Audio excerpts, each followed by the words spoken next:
تو ہم لوگوں کے لیے بھی انشاءاللہ تعالی جہنم کا عذاب اٹھا دیا جائے گا۔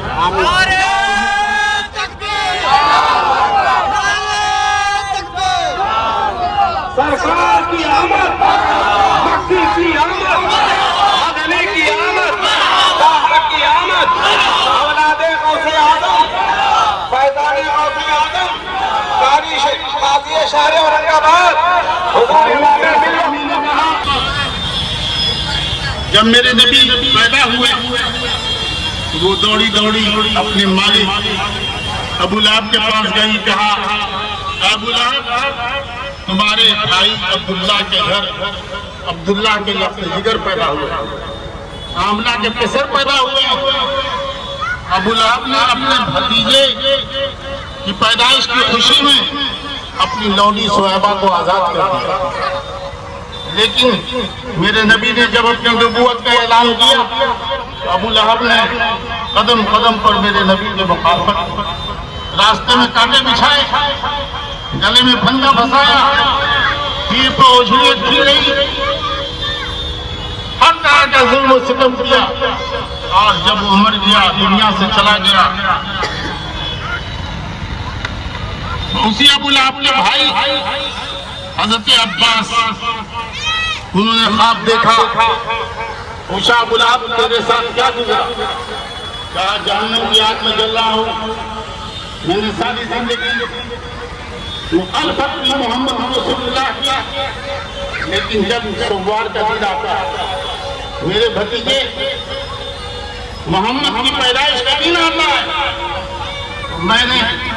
اپنے بھتیجے محمد کی پیدائش کی خوشی میں اپنی لونڈی صہیبہ کو آزاد کر دیا تھا۔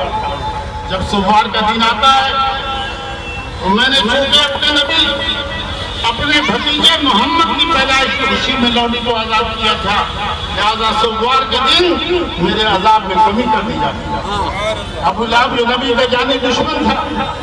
قدم قدم پر مخالفت کی، نبی کے راستے میں کانٹے بچھائے، گلے میں پھندا پھنسایا، پیٹھ پہ اوجھلیت کی، لیکن نبی پاک کے پیدائش کی خوشی منائی، لونڈی صہیبہ کو آزاد کیا، نبی سمجھ کر نہیں بھتیجا سمجھ کر اس کے عذاب میں کمی کر دی گئی۔ جب ابو لہب کے عذاب میں نبی کی پیدائش کی خوشی میں عذاب میں کمی کی جا سکتی ہے تو ہم اپنے نبی کو سید المرسلین سمجھ کر، سفیر النبیین سمجھ کر، آقائے کائنات سمجھ کر، پیشوائے سمجھ کر، راہبر سمجھ کر جب ان کی پیدائش کی خوشی منائیں گے تو ہم لوگوں کے لیے بھی انشاءاللہ تعالی جہنم کا عذاب اٹھا دیا جائے گا۔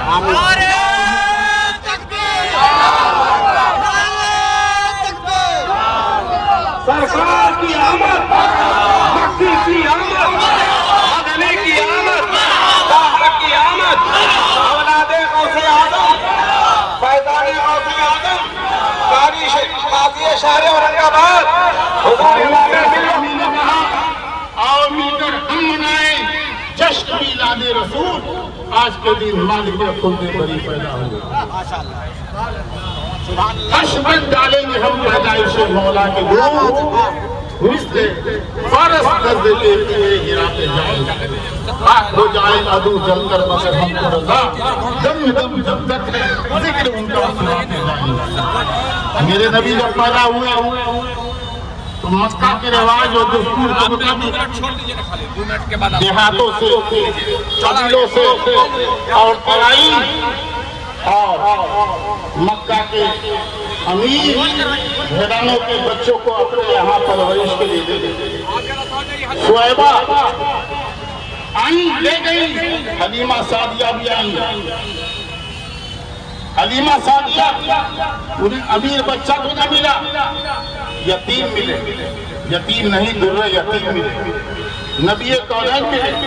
سید المرسلین ملے، گود بھر گئے۔ اور جب لے کر واپس ہوئی ہے تو جس سواری پر آئی تھی جب آ رہی تھی